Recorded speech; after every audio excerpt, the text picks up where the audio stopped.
Second half of the season for the Astros is tomorrow night in Seattle.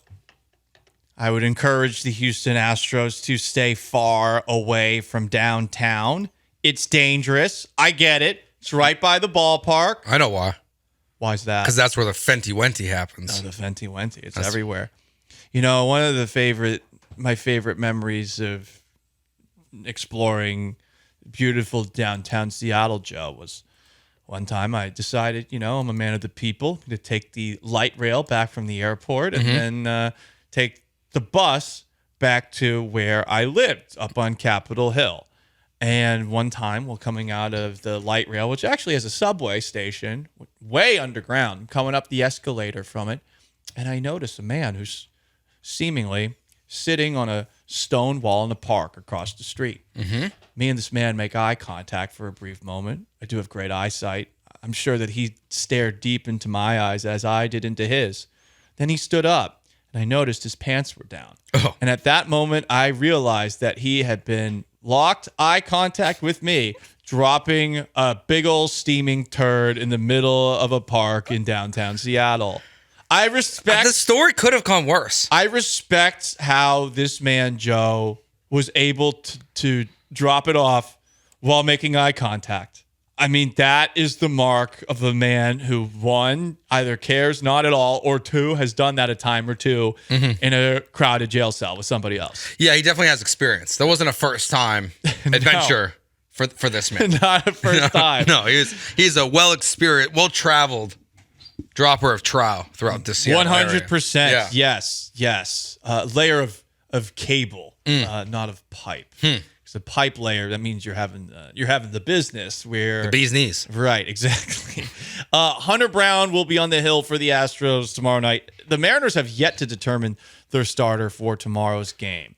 So, Joe, in our pre-show conversation, we were going back and forth. Keys to success for the Astros the second half of the year. What do you got? Well, the first one, I know, like, healthier, blah, blah, blah. But really, it's Kyle Tucker. Is when he gets back, can he be what he was the first 60 games of the season? Because he was absolutely incredible. So I'm going to say Kyle Tucker is my 1A. But then 1B is Alex Bregman. Those two guys, when they're rolling, we've seen really the last month and a half with the Astros that as Alex Bregman really just turned into the old Alex Bregman, hitting over 300 for over 30 days. If he can be that guy again and carry this offense, they're just so much deeper and so much better when he is that way. So that to me is really the main keys for the Astros, at least from the lineup side of this. For the last 2 months, Bregman has hit very well. In June, Bregman hit .310 with an OPS of 817, and this past month, 308 through July to this point with an 888 OPS. He has finally awoken, and that's been good. You hope that continues the rest of the way. Of course, guys have their slumps. Bregman, I feel like in a contract year, can't really afford a slump the rest of the way, because if he wants to get a big deal either here or somewhere else, you want to have those numbers looking a little bit less crooked, because even with these last 2 months that he's done pretty well in, 256, 12 homers, 47 RBIs, middle of the pack in just about every single statistical category, that will be held against you no matter how well you play in June and July. Yeah, if he plays like how he did in June and July the rest of the season, he's not going to get $30 million like he was hoping for and talking about at one point, but he's going to get a massive contract. So he's got a lot to play for himself, for the team.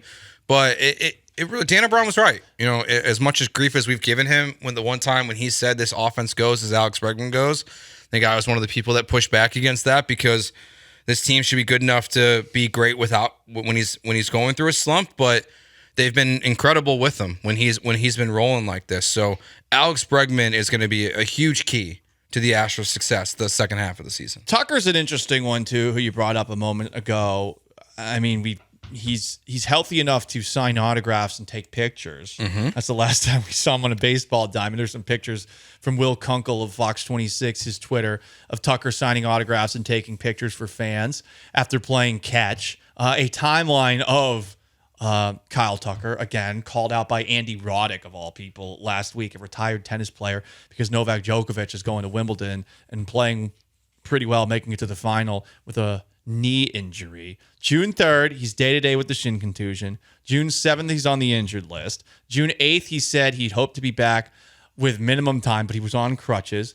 June 15th, he might require a rehab assignment. It's July 18th to this point, jogging, playing catch, hitting off of a tee. I haven't even heard anything about a potential rehab assignment. So you really got to wonder when the hell he's actually going to be back out there. Yeah, it's really a bizarre situation because they say he was going to be back in 2 days, and then now he's still out, and there's really no development. This is where it would benefit the Astros. This is not a media wants to know what's going on. It would, the fans too, just be a little more honest. Like if it's broken or there's a fracture, just tell us. But no, you can't do that. You can't. HIPAA. Well, there's HIPAA, Joe. I mean, that's what Dusty Baker would tell us. Yes. No, the Astros have many enemies. You can't be sharing your weaknesses. What if somebody decides to throw at Kyle Tucker's shin? I mean, I don't know. They might find a way to throw it around whatever shin guard he's going to be wearing when he comes back. I would not want any of that information out there. Yeah, I mean, so the Mariners. I mean, Scott Service likes to start a Donnybrook or two. The manager of the Mariners, Scott Service, and the Mariners, are they above throwing at Kyle Tucker? I'm just asking the question. No, they're not. They're definitely not above. I wouldn't know. Okay, I don't know. Yeah. I'm just a big J journalist asking the question. Would the Mariners start a fight with the Astros? They have before. It is apparently it's just the worst bone bruise in the history of baseball at this point, because they keep saying that they've done imaging. There's nothing serious, but where is he? And I know he told the media on July 13th that he hopes to return soon after the All-Star break. What does soon mean? Is he back by August 1st? Because that would, at this point, might be best case scenario where he's in Sugarland in the next week and a half, and he's there for 5-6 days, and then he's back by August 1st. That'd be great. It's crazy for him to miss 2 months of the season, but you're playing your best baseball without him, which is just, to me, an anomaly. It's not like the Jose Abreu thing where it just makes them better with him not being on the team. But that's one of the biggest questions. Just like, where is Tucker, and when is he coming back? Yeah, we'd all like to see him back out there. Desert Stro on our YouTube channel at ESPN Houston says, what really was the diagnosis with Tucker's leg? It had to have been fractured at the very least. We're not doctors. I've never had a bone bruise officially diagnosed. I know that I occasionally, while walking around at night and in the morning when I'm turning off my alarm clock and pressing the snooze button, that sometimes I stumble into things and I have big cuts on my shin, and my mom or parents, when they see me, they're like, what happened? And I'm like, I'm just a klutz in the middle of the night. Like, don't hate on me. Don't hate on me. Chalupa Batman asks on Twitch, why would the Astros be honest with y'all and all the dog bleep that they have heard? Because we asked nicely. Ever heard of that? Chalupa Batman? I don't think so. So Chalupa Batman, Tripbone Dana, whichever moniker you're going under right now. You think that because it's not his fault? You think keeps getting banned? Because the fans are mean to the Astros on Twitter? They're not being honest. I think they're talking about the liberal media, people like you, Joe. So it's our fault, not me.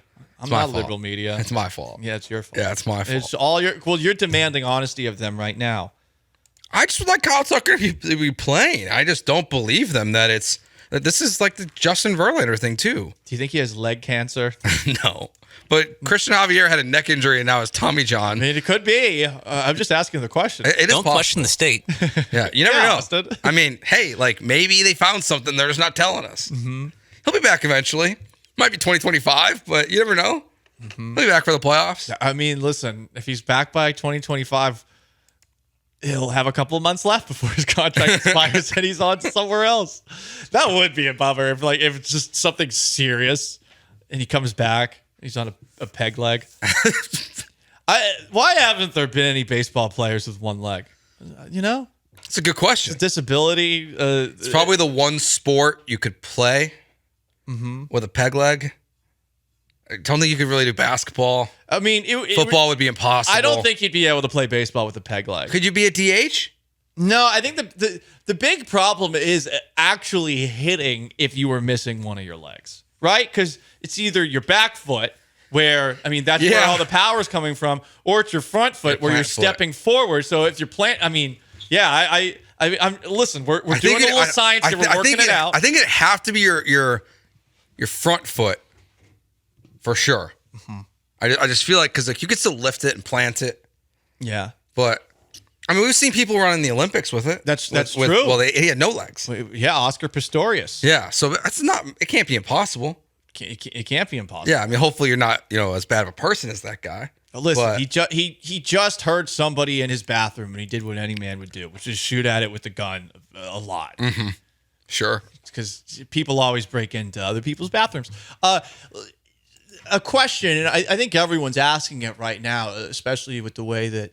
We're talking about the uncertainty about Kyle Tucker. We once saw, not too long ago, people forget about this, but Ronnie Lott, he cut off his pinky finger to play a little game that we like to call football in the playoffs. Kyle Tucker, I mean, with the Astros right now in second place, they're basically in the playoffs. Is Kyle Tucker willing to sacrifice, a full leg to get back out on the field? I mean, I don't know. You got to question his commitment to the Astros. I mean, would Kyle Tucker, if it meant the Astros won the World Series, would he sacrifice his leg?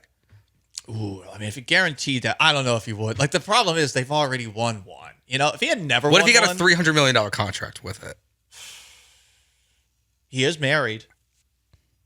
Just saying. That's the big tricky thing. I will admit, sometimes you do what the wife wants.